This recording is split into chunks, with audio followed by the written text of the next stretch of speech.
Վարշապետը մի քաղաքականություն է վարում, որը իրենց որևէ մեկի մոտ չի ստացվել։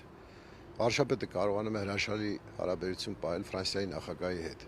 կարողանում է եվրոպական երկրների բոլոր ղեկավարների հետ ջերմ հարաբերություններ ապահովել, կարողանում է աշխատել Հնդկաստանի հետ, կարողանում է Իրանի հետ ճիշտ հարաբերություններ պահել։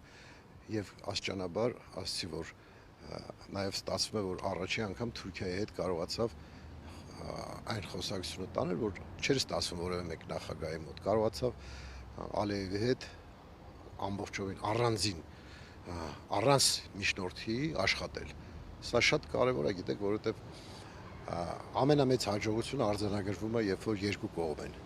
Երրորդ կողմի ներկայությունը խանգարում է եւ բանակցողներին, եւ նաեւ երրորդ կողմը իր շահերն է հետապնդում այդ հարաբերություններում։ Դրա համար այդ երկու հանդիպումները շատ հաջողված է։ Եվ այս ամեն ինչը, որ աստիճանաբար կարգավորվում է, իհարկե նորից եմ նշում, քաղաքական խանդ հասկացություն գոյություն ունի եւ դժվար են ընդունում, որ այս ամեն ինչը կատարում է ժողովրդի աչքի առաջ պարզ, թափանցիկ եւ ժողովուրդը մեծամասամբ ընդունում է դա, հասկանում է դա, գնահատում է դա, արժևորում է,